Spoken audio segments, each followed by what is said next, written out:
Hello, and thank you for joining this ETSI webinar. I am Emmanuelle Bosworthick from the ETSI events team, and I'm very pleased to welcome you all today for our webinar focused on the brand new OSM Release 18. The webinar will be presented by Francisco Javier Ramon, Chair of ETSI Open Source Mano from Telefonica. Hi, Francisco. Gerardo Garcia, OSM TSC Chair from Telefonica. Hi, Gerardo. And from Shaitia, our OSM contributor from Tata Elchi. Hello, Shaitia. The webinar will last up to 75 minutes and will include some Q&A time after the presentation. So if you have questions to our presenters, simply submit them in the questions box, and these will be addressed after the presentation. As usual, our webinar will be recorded and available on demand shortly after the end. I think now this is it from me. So let's hear more about OSM Release 18. Francisco, I'll give you the floor. Thank you. Thank you. So I will take it from here. So this is the presentation of our latest release. As those who have been familiar with OSM, shortly after we are launching a new release, we try to organize some events that help to understand beyond what we publish and what is in the documentation. We make an effort to explain what are the reasons to adopt that new release. And Release 18 is not an exception, but I would say more. Release 18 is a major OSM release for the reasons that will be seen, because the changes that have been added to Release 18 are quite significant. First of all, I would like to remind what is OSM and what it does. I mean, the goal of OSM, is, as many of you know, is managing infrastructure, platforms and applications across multiple cloud platforms in the easiest way. And this is the ultimate goal of OSM in this picture. And here, the point is that although our initial goal was related to the application to network services, and that still remains true, is not the only part of the equation that we see that is relevant for the picture. In the end, what we aim to provide is a platform to manage applications and network services dynamically. And that involves not only managing some applications on the version of applications for networks that are network functions, plus also the platforms and related cloud infrastructure that is required for managing all that service end to end. Okay, so this is the ultimate goal of OSM translated into something more actionable.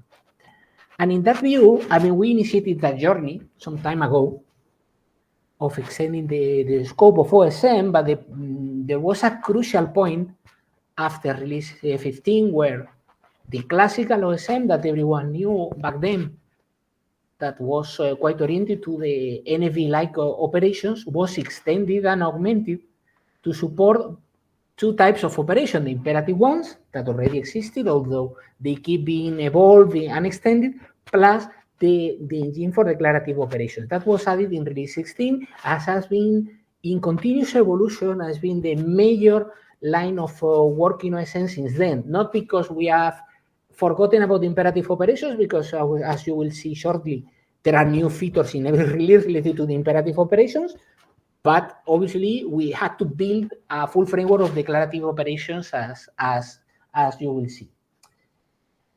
The question is, what are declarative operations? What do you mean in OSM as declarative operation? Well, the point is making sure that the desired state of the different environments is fully defined in some manifest, some intents that can be safely stored in a source of truth. That can be version, that can be We can have control on the access, on the authoring, etc., and that can be successfully synchronized and translated into real resources, if it's possible, that expression, real virtual resources, right, that are deployed in different type of clouds. And at the same time, in case that there is something that there is some drift from that desired state, it will be automatically detected and fixed. That is the intention. Well, at this point, you would say, okay, this is just another flavor of GitOps, and you are correct, but that's not the full story.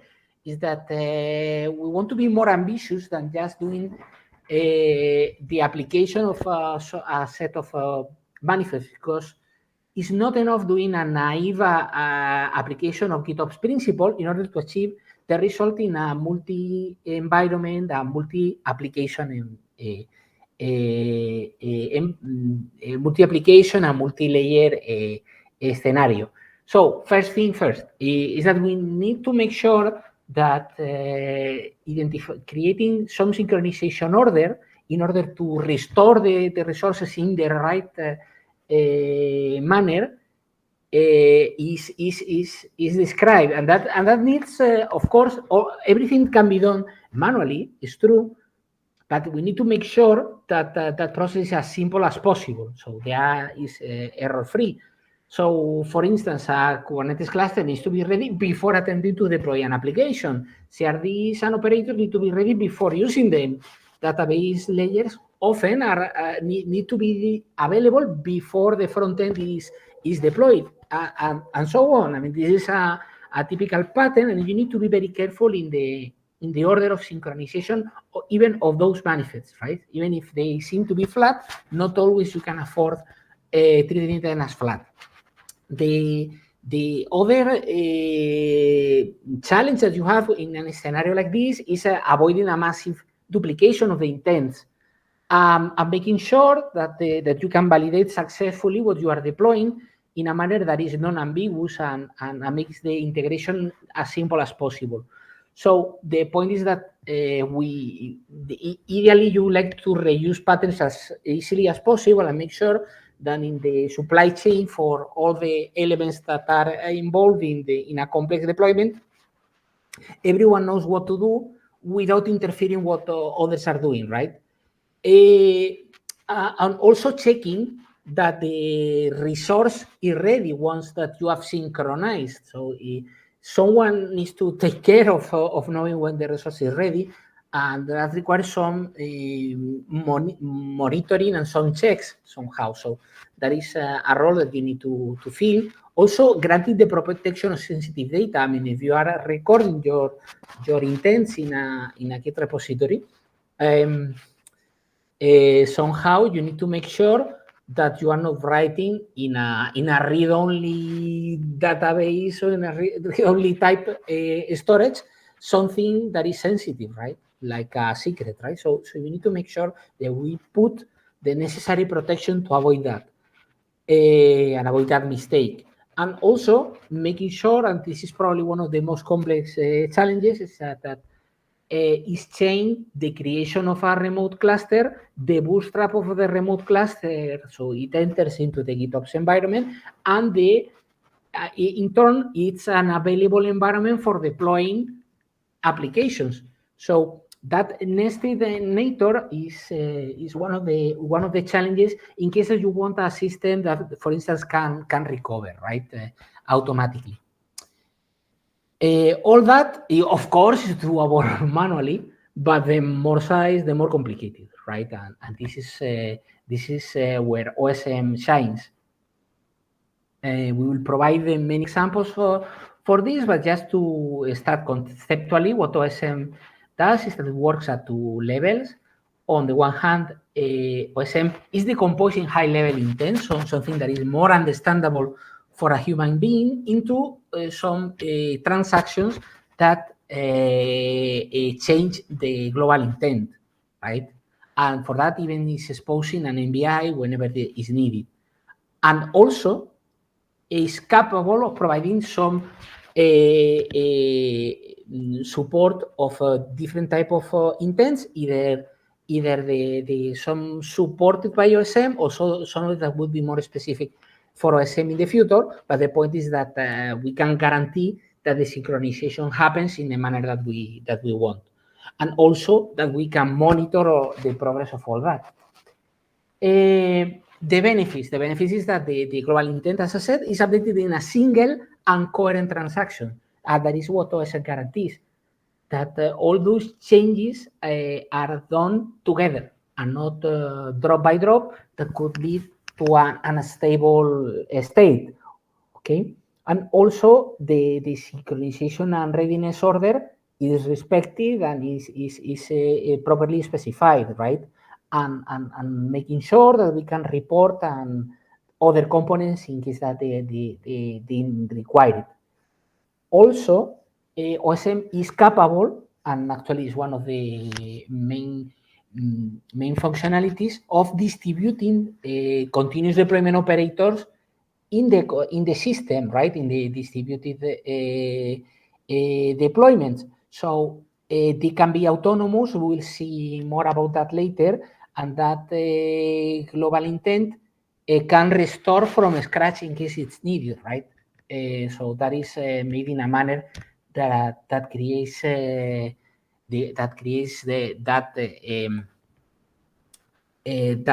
safety. Also, that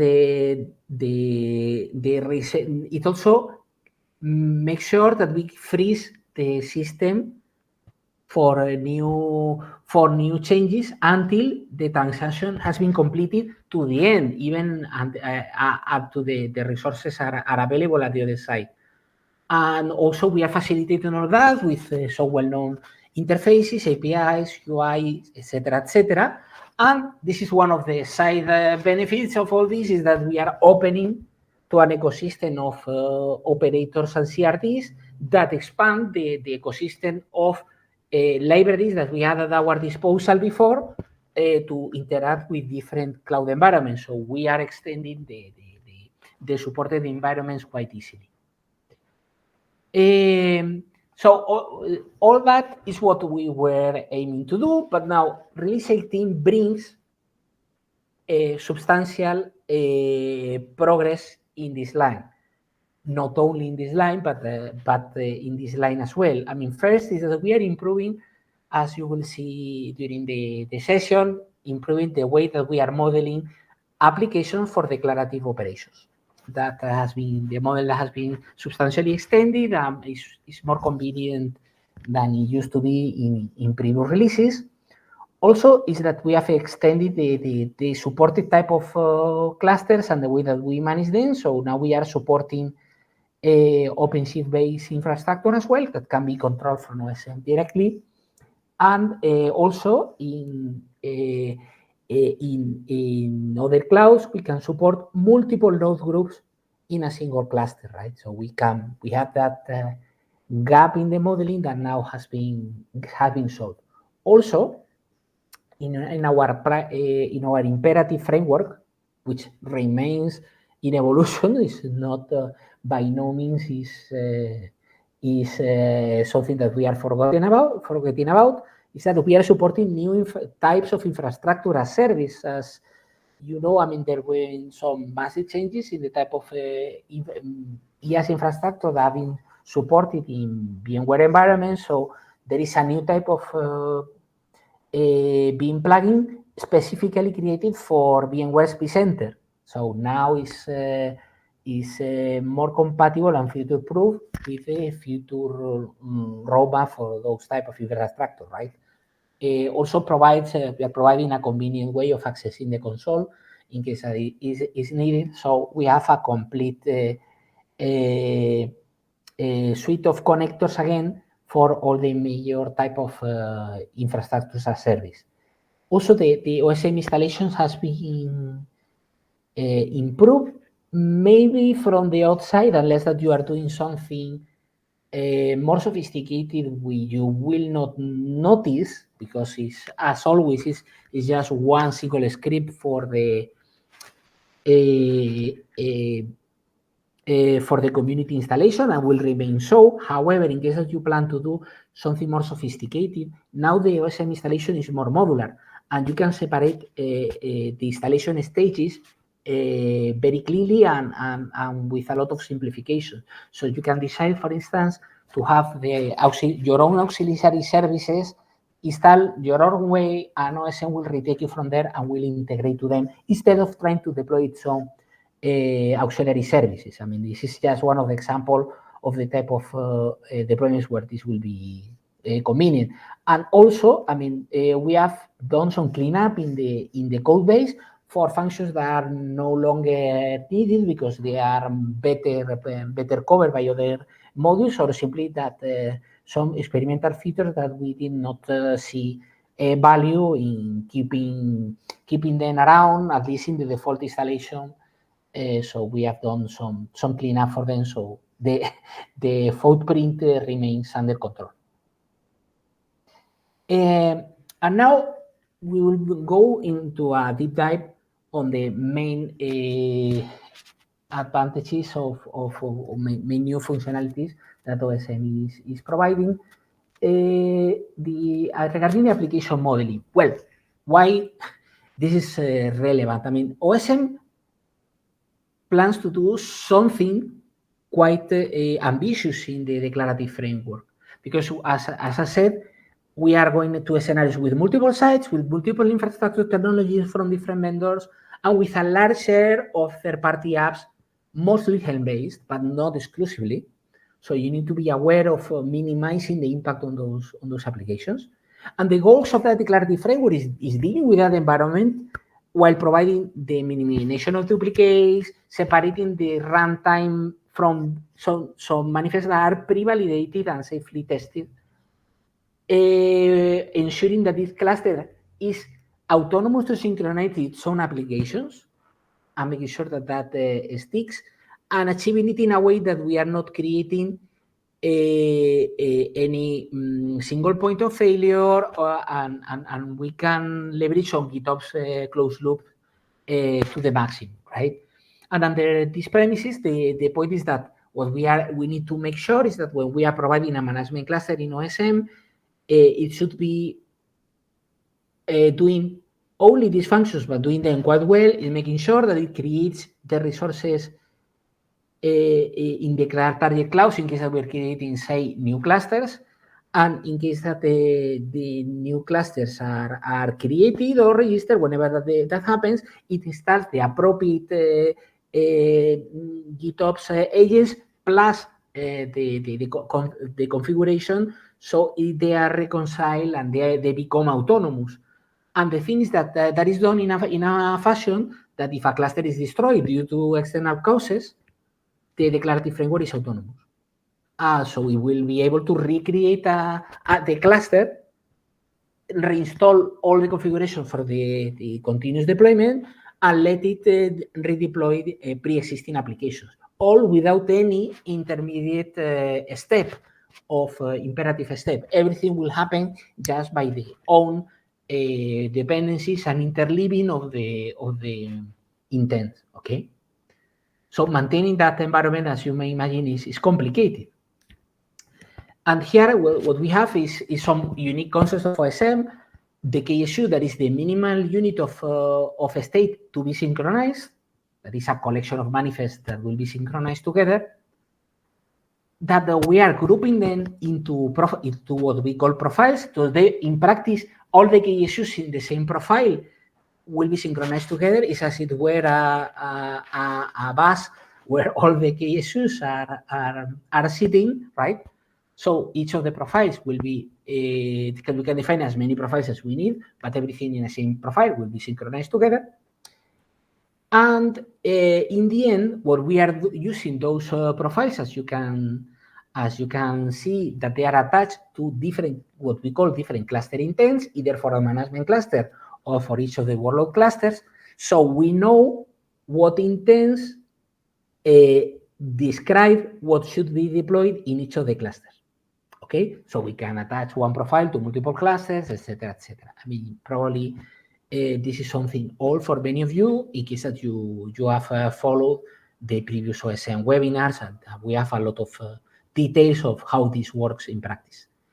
Now it comes what is the new. But here I would like to double click in how a KSU is generated for real in OSM. What happens behind the scenes in OSM? What we do is that we have a multiple stage process where there is the CD, the continuous deployment, where we are combining the intents that are in the middle in yellow with the intents that are in pink, orange on the right.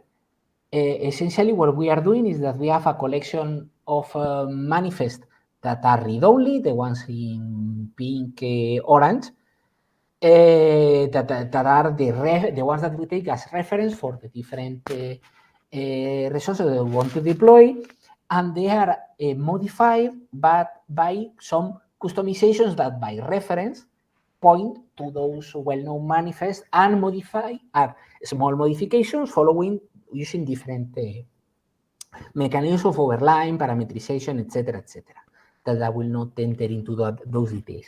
Okay, those resources land into a repository where we are describing the runtime, which is called Fleet, for those who aren't familiar already. So far, so good. And the thing is that here what we have is some resources that come also from a blueprint, the customizations mainly, plus some resources that we may generate on demand, like some additional coffin maps and encrypted secrets with the keys that we need at the moment. How we decide what to put in the Fleet repository? Well, it's what the end user is requesting, actually, when it's asking for a new transaction. In the OSM modeling, we have some instantiation parameter, we have some application modeling, and with some operation workflows, we're rendering the appropriate blueprints with the appropriate parameters, we apply the necessary transformation, and we create those resources, okay?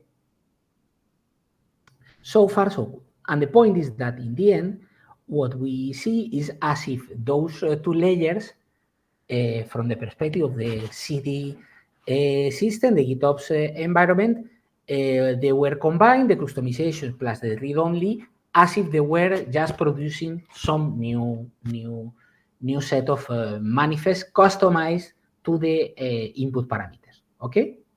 So that is the procedure of a KSU. And we have a blueprint, the OKA package, until release 17 that remains, by the way. This does not go away because it's quite useful, but was oriented precisely to mimicking this structure, okay? Having some part of manifest, read-only, and some part of templates that are mainly the customizations and any other resource that is moderating what happens in the manifest and can be parameterized by the system. The thing is that the context at the templates are taking a starting point and the manifests are read-only. And for each operation that is requested by the end user, say updating a KSU, the templates are transformed and new resources are added if in case that we need them, right? And in order to achieve that, OSM operates in multiple stages to simplify the problem. I mean, the LCM launches an appropriate Argo workflow requesting for the operation. The Argo workflow runs a special container with the appropriate input parameters from the origin, and the container contains some bash-based functions that implement each of the supported operations. Okay, and this was a massive advance at the time because it meant a significant complexity that was totally offloaded from LCM. Our LCM became more homogeneous, more simple in many senses, and I mean, we could implement things more transparently. I mean, we have gained a lot of visibility on the progress of each of these operations. However, this approach had some well-known limitations that are the ones that we are addressing in Release 18. By default, it was assuming sort of a static model with a single customization per template, although we can support with some workarounds multiple, right? And each of support customization, in case that we have health charts, had one single hand release behind. Only one template was used as well. Only one template was taken as input, and only one KSU could be rendered by operation. In case that we wanted to do something more sophisticated, we need to create some special operations that are mostly how we are operating with the clusters and infrastructure-related resources that are more sophisticated. So we needed to create an additional type of workflow for each of them, okay? And the point is that also the functions, I mean, the heavy lifting that was happening inside the container was based on bash functions, as I said, and they are string-based, and although they are simple, they are unaware of any complex structure based on YAML or JSON that are typical of these environments, and also was hard to modularize it because, I mean, bash is a good language, but it has its own limitations. So we did something about it, and we decided to extend the declarative framework without deprecating or anything the existing framework, but we are adding a new type of synchronization source that is the application package, where we can have now a collection of multiple templates, a collection of multiple manifests, and even embed some transformation code. We will see in which format. So it can even support custom operations in case that we have a super sophisticated case that we want to be fully defined by this. And also we are excuse me, we are adding a model that describes how describe to the OSM system how to use this collection of resources. Then the application instance models is using that blueprint. And it provides full flexibility for modeling not only any application that was the original intention for the KSU, but also any complex cloud infrastructure in case it were needed. So we don't need to create new code just to support complex cases anymore. I mean, adding a generalized model, if we put a generalized model that will feed one single LCN operation, we won't need to change it anymore. That LCN operation will be always using the same Argo workflow template with no changes, regardless of what the complexity of the application that we are deploying.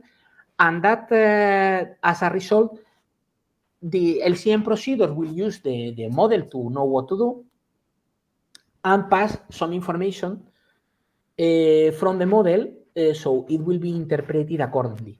So we don't need to change the code for supporting sophisticated use cases that go beyond Kubernetes applications, right? So now the new model driven can support multiple KSUs and update them together. That we will call them KSU instances. These KSU instances can be rendered from multiple templates. We will call them patterns. And each of those, the result of all that, will have the minimal units for order of synchronization that will be called bricks. I mean, for each customization, we will have a structure that we are calling brick, okay? And also we will be allowing optional components in case it's needed. The bricks are labeled as different tiles in case that we to know which operations are supported, and we have defined for the time being 3 basic type of bricks. The basic one that is typical for a regular manifest. Also, one type of brick that is intended for supporting a set of Helm releases, and so we can be more effective on managing Helm releases that are a very important type of object. And also, we have a type of brick that is the custom, where we can use our own custom transformation functions in case that we need them. And for those custom bricks, we are also providing an SDK that simplifies largely the way of dealing and building your own custom operations in case that you need to. You will see that only for the most sophisticated cases you may need this, but still is interesting having it.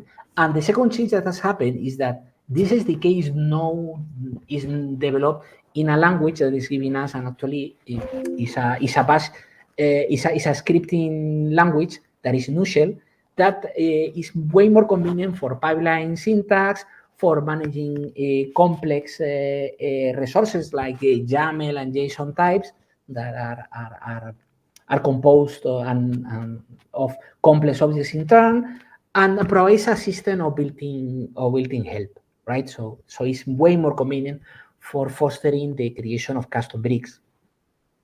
And also, all this helps to the user to identify input parameters, the runtime values that can be retrieved, etc., etc. So it's more sophisticated than what we have. Summarizing it visually, what we have is an API transition instance that has different KSU instances. I mean, because they can go to different folders in case that is needed. So we can modify multiple KSUs belonging to the same application and modify them together in the same transaction. And each of these instances can be created from using different templates. So those are the patterns.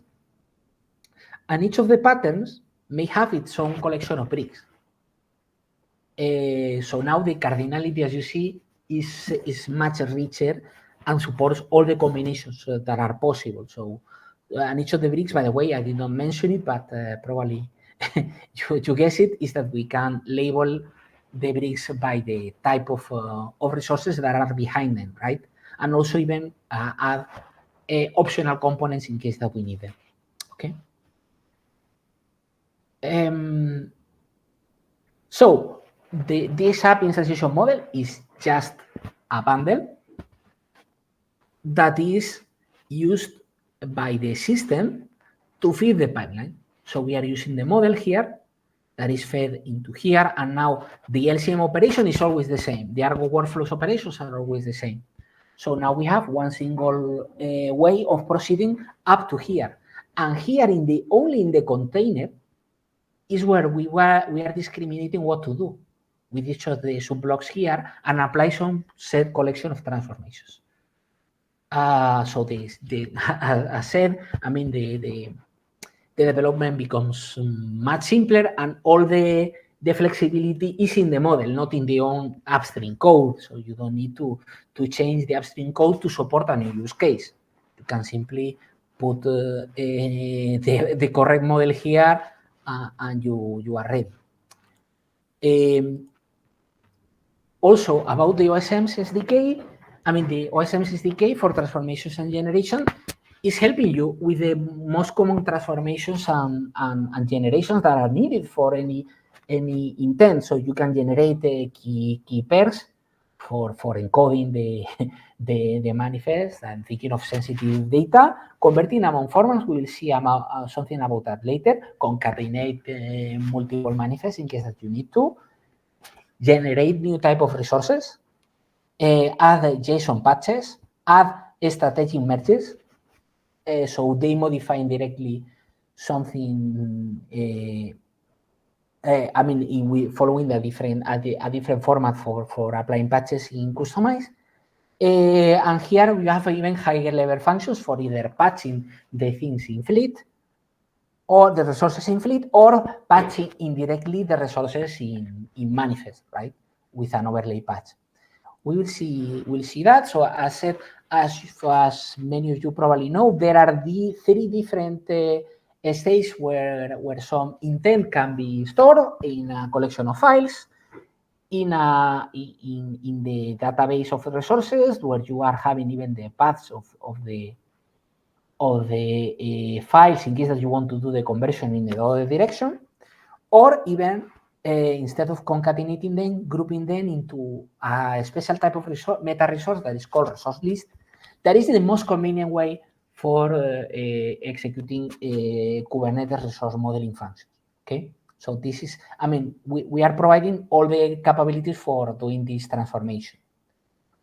Also, I mean, in the SDK, we are implementing transformer and generator functions. So you have a resource list in the input, and you can transform some of the fields here with some patch or some overlay patch to modify some resources. So that this is a transformer for adding inline values as in the example. Or in case that you wanted to add here to the list of items a generated secret, if you pass it through the generator, it will add a third item here that is an encrypted secret with some secret data.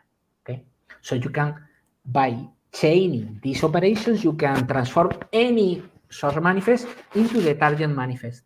Okay, so from the templates folder, we are implementing all the collection of transformations until we render some manifest in the KSU folder. And also there are 3 types of changes that can be achieved: the patches, the overlay patches, and generated resources. So the simplest explanation is a visual explanation. Say, for instance, I have here a namespace, in the templates, I want to transform the name of the namespace. This is a patch, okay? We are using this one, but implementing some changes here. This is what we call a patch.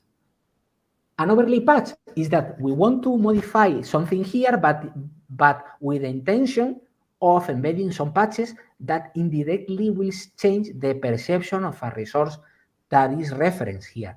Since we cannot access directly to these resources because they are read-only, we can indicate here what would be the expected transformation that we would like to see in runtime with respect to the manifest here. So that is an overlay patch. For instance, if we want to change some inline values in a gen release that is here, since this is inaccessible because it's read-only, we can implement the changes here. Okay.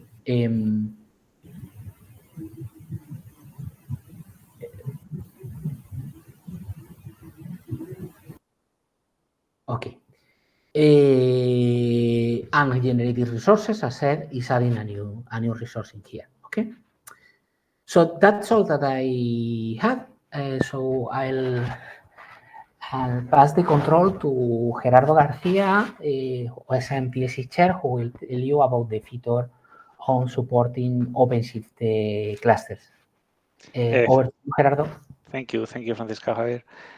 So, well, I will comment about this feature, the support of OpenShift clusters in OSM. As you probably know, we are supporting the cluster lifecycle management of clusters in public cloud, also in private clouds based on OpenStack. And now in this feature, we are supporting, or we are adding the support of OpenShift clusters.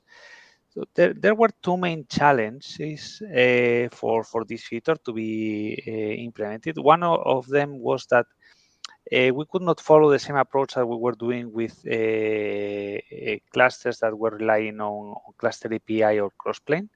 The reason is that OpenShift has some proprietary operators and CRDs to manage the lifecycle of OpenShift clusters in a declarative way. And the second challenge was related to the bootstrap, the cluster bootstrap, that in the end it's the preparation for the cluster to be able to synchronize with the Git repo. That includes the installation of Flux and also the preparation of the Git repositories in the destination cluster to synchronize with Flux. And the reason is that, well, there are some security constraints in OpenShift, and we need to take them into account when bootstrapping the cluster, okay? So those were the two main challenges that we were facing. So let me first elaborate on the first one. I mean, how was cluster creation working with crossplane or cluster API, right? So basically, we have in OSM a management cluster that it's synchronizing the intent to create a cluster in a public cloud, for instance, in Azure or Google Cloud in this case, okay?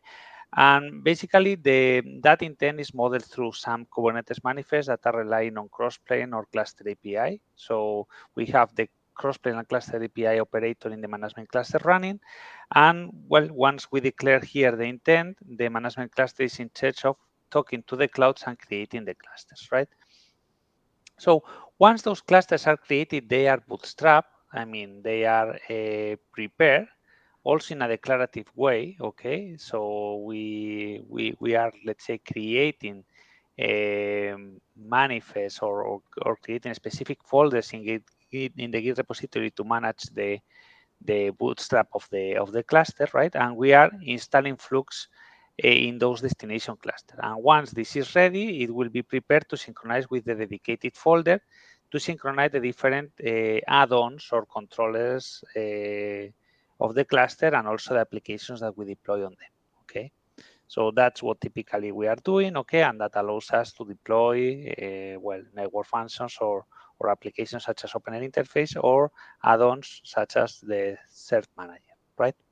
That's the general way of working, okay? So why this is not possible for OpenShift? Because we cannot install in the management cluster of OSM the proprietary operators and CRDs that are required to manage the lifecycle of OpenShift clusters, right? Those CRDs are not open, And therefore, we need to rely on the management cluster for OpenShift that it's called ACM. That ACM stands for Advanced Cluster Management, right? And that's what this figure represents, right? So we have our OSM management cluster. There is the other ACM management cluster, the one that has the proprietary CRDs for OpenShift, okay? That is given, okay? And we have finally the workload cluster that is also OpenShift based, okay? And well, all of them are synchronized or are prepared to synchronize with the Git repositories, the source of truth, okay? So that's basically the idea and the way we manage. So in the end, so what we do is we register the ACM cluster in OSM so that we are able to do changes in the Git repository and bring them to the ACM management cluster. And at the same time, we are also, once we are achieving that, we are able to create the OpenShift clusters using the CRDs of ACM, okay? Well, that's about the first challenge. The second challenge is the cluster bootstrap. Well, so basically the bootstrap of an OpenShift cluster is slightly different, okay? This is well documented in Flux web page, and basically there are two things that are required. So we need to include two main changes. First of all is that we need additional manifest for cluster role and cluster role binding to configure the security context constraints for the Flux service accounts. In OpenShift, we need to give permission to the service accounts to be able to deploy some containers and pods and some resources and Kubernetes resources with some permissions. And that's for Flux in this case, we need to add some permissions, and this is done through this cluster role and cluster role bindings that are configuring the specific security permissions, right? And in addition, we are adding some patches in Flux related deployment and namespaces via customization. Okay, so there is the customization that controls the bootstrap of Flux, and well, we need to also add some changes. We will see in a minute. And this different cluster bootstrap is applied first of all to the registration of any OpenShift cluster. So whenever we register an OpenShift cluster, this also applies to ACM, which is an OpenShift cluster. We will need to take that into account. And also, whenever we create an OpenShift cluster via ACM, we will need to make sure that the bootstrap follows this approach. So in the end, well, so just for this, for the specific case of a workload cluster, an existing workload cluster we want to register, is as simple. Just we don't need to do anything specific, just the bootstrap following the indications that I mentioned before. So in general, we have two ways to work with OpenShift clusters. First of all, with a new cluster, and the second case is an existing cluster. For a new cluster, we need first to register the ACM cluster. This will bootstrap the ACM cluster, and once we have it ready, we can create a workload OpenShift cluster through this register ACM cluster. And once this is created using the CRDs of ACM, the cluster will be created, and then it will be also bootstrapped. With an existing cluster, it's just we only need to bootstrap the workload cluster following with the security constraints and patches, etc. Okay, that's basically what we have. So this is an example of a cluster registration. Cluster registration, basically, we need to tell OSM the name that we want, the credentials, the associated cloud account or VM account, and we need to add this OpenShift flag so that we are telling OSM that the bootstrap is following the OpenShift recommendation. So that's, for the interest of time, I'm going to do right now the cluster registration that I was planning for the demo. Okay, so let me show you here. Well, first of all, let me show you. We have a VM that it's a VM account or cloud account that it's a data center in Madrid, that it's that we have with OpenShift on there. And right now we don't have a cluster yet in OSM, and I'm going to register one. So I'm going to add here the registration, right? So basically, this is the cluster name, the VM account, the cluster credentials, and the command that I showed before to register the cluster, right? And now we have a cluster that it's being registered. We see this, and we see that it's in creation in Git, and the resource state is in progress. So let me switch back to the slides now.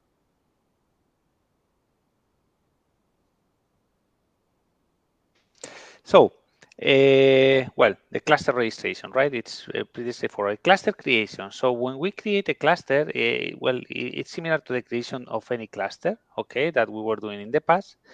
But we need to add specific configuration options for OpenShift. So you see here things that are required for OpenShift, such as the release name for OpenShift, the worker characteristics, number of CPUs, memory disk, etc. And also very important, the ACM cluster that we are relying on. Okay, so this is the ACM cluster that needs to be registered previously in OSM, right? Well, that's the way it works. The impact in the Git repo, and I think that's important to highlight, because if you are used to the way OSM works, you will see that whenever we are doing a commit, there is an impact in the fleet Git repository, and basically some manifests are added with every operation. In this case, with the cluster creation, also the same. But in the past, for CAPI, Cluster API, and Crossplane, you were seeing that the manifest related to the creation of the cluster, the manifests that were governing the cluster itself, were in a folder basically under management cluster, right? And here, those folders are obviously applied to the ACM cluster, because we want them to be applied in the ACM cluster, right? That's the main difference. Apart from that, we have more or less the same. You can see here that there is also a manifest that it's called Clusters OpenShift One Flux System SCC that contains the security context on trace that I was mentioning before, okay? So that's typically the situation. Well, just a few comments pretty quickly is that for the OpenShift clusters, we have made the choice of using Hypershift for the control plane and for the workers QBeer, and in future releases, we would incorporate the other cases such as the dedicated control plane or bare metal workers, okay? So finally, I would like to mention also here, highlight well, what is the impact in the Git repository of the Bootstrap? Okay, basically what we have is that cluster role and cluster role binding that I was mentioning before, providing the appropriate permissions for the service accounts of Flux, and also the customization that is the recommendation by Flux to be updated. Okay, so that's basically well, how OpenShift clusters are managed in OSM. Now, the demo of OSM in action, well, my intention is to show that the cluster registration, I launched it already. So let me see if I could show you now if the cluster is running or not. Okay, so I'm going to check here with cluster list. We see that the cluster is ready. So let me just also comment pretty quickly how everything works in OSM, right? For every operation, you will remind this, and also it will be highlighted in the next demo. But basically, for every operation that we're launching in OSM, that operation arrives to the MBI that sends it to the LCM, and the LCM will create an Argo workflow. That workflow is in charge of publishing changes in a Git repo, and those changes are synchronized in the management cluster and therefore applied to the appropriate clouds and destination clusters. So that's what we have done. And if we go back again to the screen, you will see, first of all, that we have here in OSM, if we log into OSM, we could see that we have here the clusters, case clusters. We could see that the OpenShift cluster is there. We could also go to the catalog and see the recent changes in the fleet repository. You see that there is a commit that was landed a few minutes ago, 4 minutes, that are the changes related to the OpenShift cluster that we have just registered in OSM, and we see here all the changes that were applied. Okay. In addition to that, we need to onboard the application. For the interest of time, this was already uploaded, and we see here there is already an application called namespace and another application called Jenkins. And now we are going to deploy KSUs based on those applications, on those OSM Kubernetes applications, right? So that's what I'm going to illustrate right now. So let me, well, also we can see them here, right? We see here in the packages, the OK packages, we see those applications.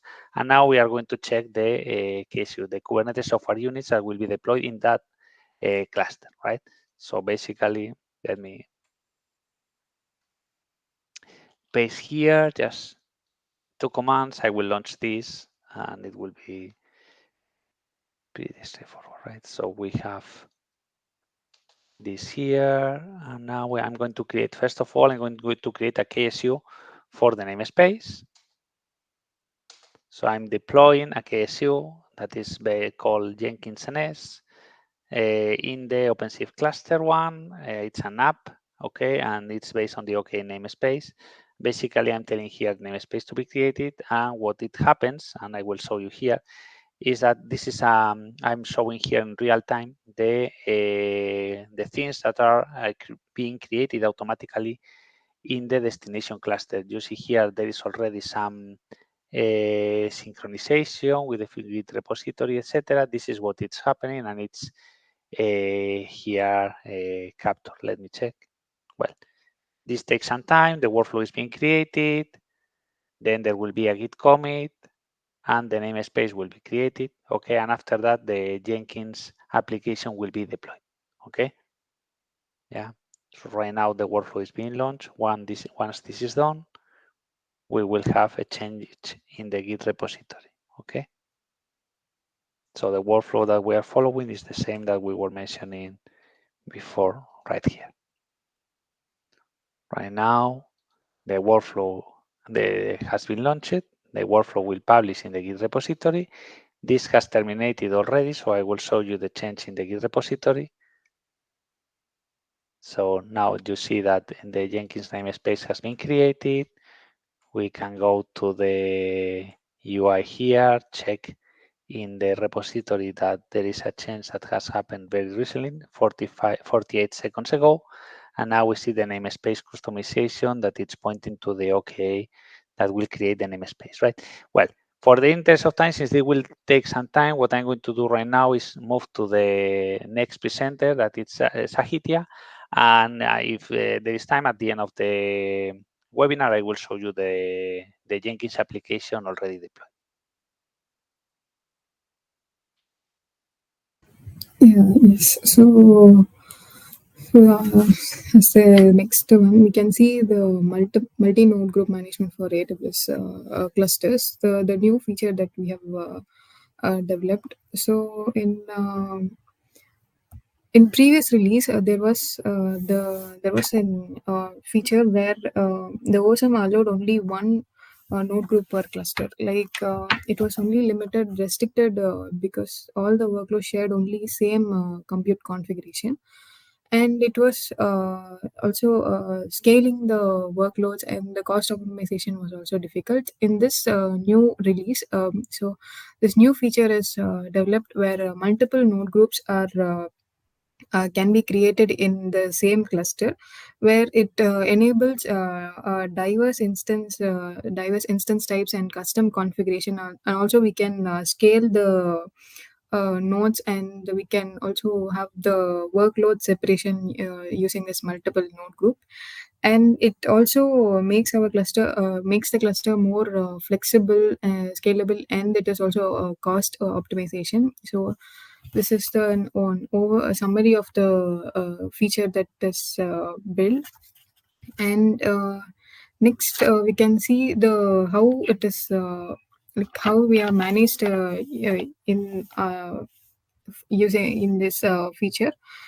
So this feature supports AWS, where in EKS previously when we create an EKS cluster, so all the managed resources like the VPC, subnet, IAM role, everything will be managed by OSM. But in this new feature, we have given we can have an existing IAM role or the VPC subnets before creating the cluster. So we can give an input through the OSM, like to create the VPC, to create the EKS cluster creation using our own VPC and IAM role. So generally, IAM role decides like who can do what in AWS. For example, while creating an EKS cluster, two roles are essential. One is the control plane role and the node role.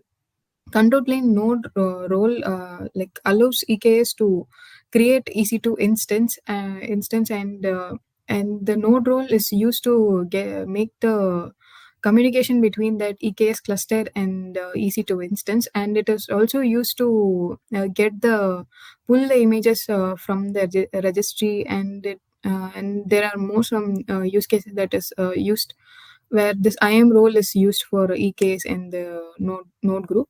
And the VPC is where the network level it's in a network level where the EKS will run.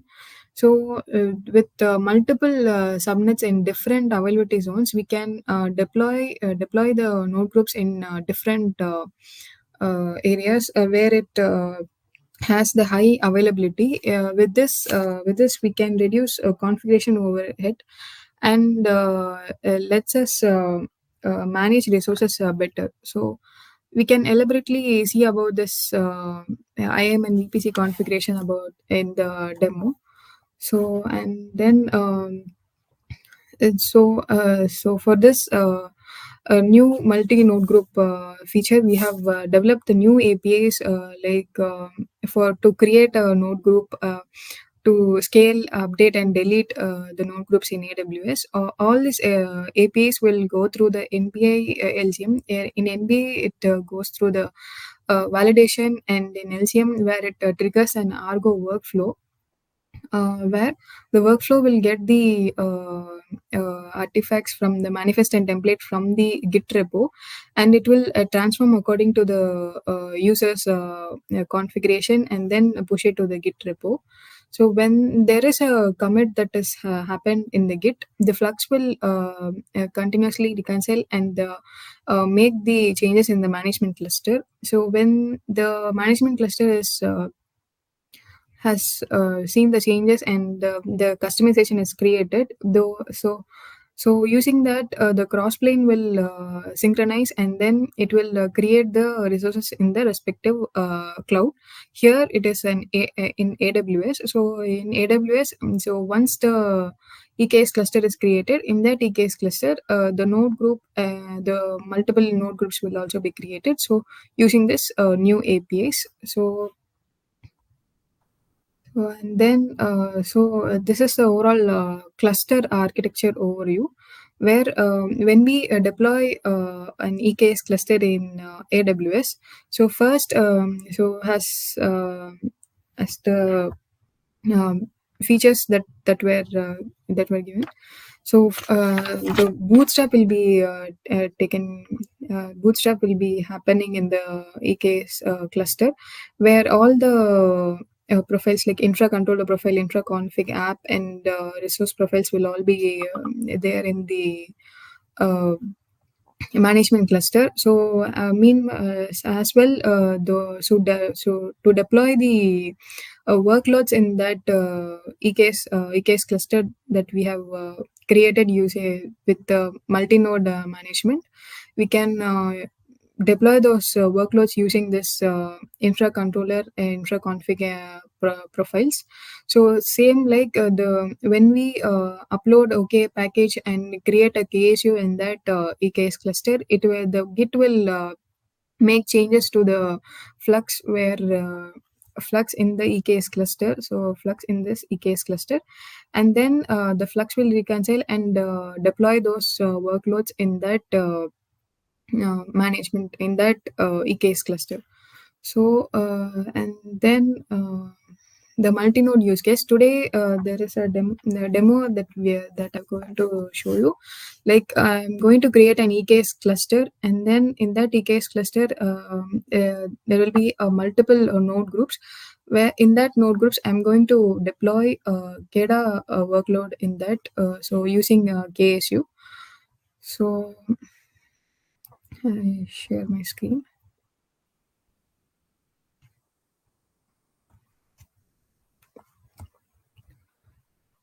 So here we can see in the OSM. So we can first create an EKS cluster. So with the name and the description. So here, when in previous we there are resource type, node size, and node count. Now we have changed this to, like, when we click the Vim account, has AWS Vim account, the input parameters will be changed. So here I can give the custom IAM role that I have created in AWS, and the private subnet and the public subnet that I have created in the that I have created in the AWS. So here I am, and the region is US East 2.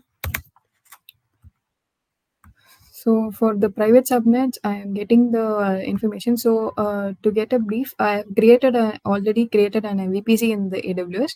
So with this VPC, I am going to create a cluster.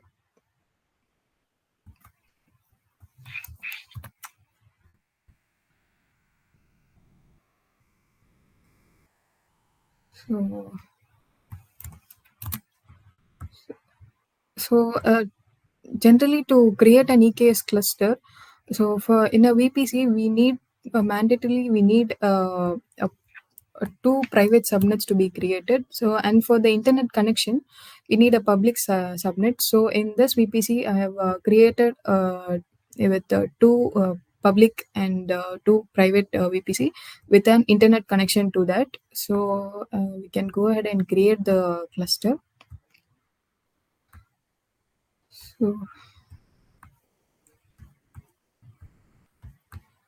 So here we can see the cluster is the workflow is.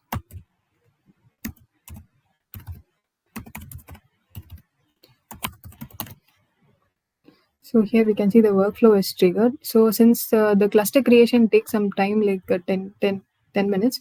So here I have already created one cluster. So this OSM demo with the same configuration that I have given with the private and public subnets. So here in AWS, we can see the cluster is in active state. So there is no node group present here, and in OSM we have in UI we have got this a new page where in from here we can see the details page of how many nodes and the KSU that are present that are deployed in that EKS cluster. So see, we can see the workloads, the cluster that is running in the AWS. So we can see that there is no nodes that here. So now we can add a node group.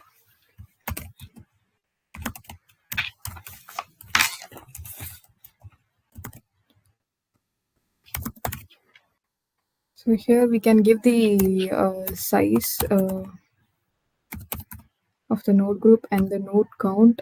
So these are the subnets that we gave while creating the cluster. So with the same clusters, we can create the node group for that cluster. No, this already exists.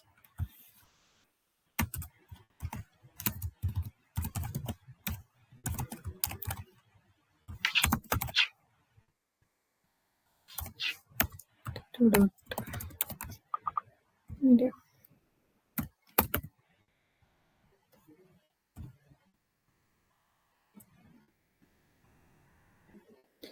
So node group is also been creating. So here we can see the workflow has triggered. So once the workflow is finished, it will make a commit to a Git repo, and the customization will be created, and then the customization will deploy that a node group in the EKS cluster. So meanwhile, we can see in AWS.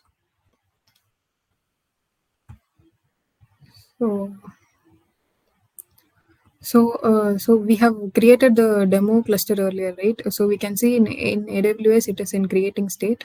So it takes about 10 minutes to create. So you can see if node is completed or not. Yeah, since the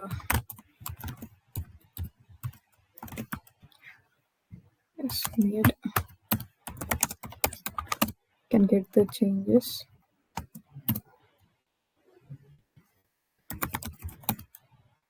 Yeah, see, we can see here the commit is made. So now the customization will be created for this node group.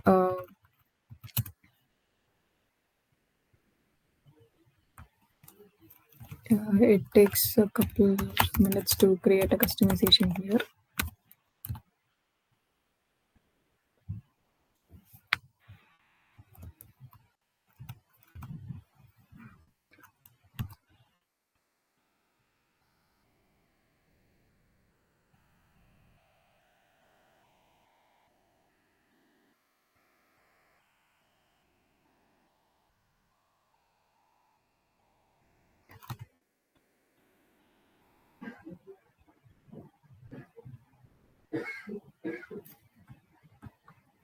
Hello, since this node group takes some time, is there anything that you can show in case you? Maybe do you have any additional slides,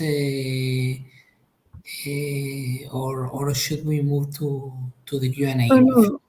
Once this node group is created, I can show the this one. Maybe Redo can take on. Yeah. Okay. One thing before we go there, Javier, I don't know if it makes sense to remind everybody that we have the SNS for SNS event. Yeah. So you can comment it, Gerardo. Well, yeah, it's just to mention that we have SNS for SNS 2026 that will be from the 2nd to the 5th of February 2026. And it's a great opportunity to join other Etsy open source projects or software development groups that, well, there will be a conference with interesting presentations, demos, and tutorials there. So you have here the link to also you can participate, and there is a call for presentations and demos, and it's still open. So join us if you are interested. Okay, thank you. Okay. Okay, so maybe we can go to the Q&A if you agree. Yes, it makes sense. Yeah. So I think that we can go there. Let me check the questions. So we have a question that is quite a good question, and it's related to what we've been discussing about modeling and so on. Is how come that OSM prefer the Flux CD over Argo CD? Well, this is a good question. We did not take it randomly. The things that as we were commenting, and maybe I can come back to one of the slides that will explain this better, is that the scenario that we are identifying, one of the premises that we are trying to cover is that sorry, I took the wrong slide. My fault. Anyway, the things that what we were planning to cover is a scenario where you have multiple environments, and also you have to distribute the CD agents easily, right? And also making sure that the third-party apps are properly supported. That means that the third-party apps somehow should be as compatible. Your environment should be as compatible as possible to that. And that is one of the strengths of FluxCD, because it supports all the state of Helm charts. This is essentially bringing a native Helm operator, so it's indistinguishable from the Helm client. So that is one of the reasons. The other is that since we are going to creating and injecting the agents to all the distributed clusters, so they are autonomous and they do not pass to a centralized management cluster unless we need to do a service recovery, a full service recovery. That means that we need to distribute a lightweight set of agents, and Flux shines there as well. The third part is that in case that we need it, we could also do some additional installation of infrastructure controllers. So in some of the clusters, in case that we absolutely needed to support Argo CD manifest, it would be doable as well. So it wouldn't be a challenge. So that is the reason. Having as wide compatibility as possible with all the available ecosystem of application and still supporting any combination of cases. Okay, what else? Let me check.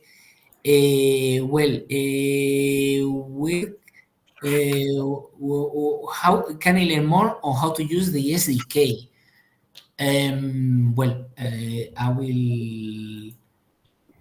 will show it perhaps, because probably that is the most appropriate.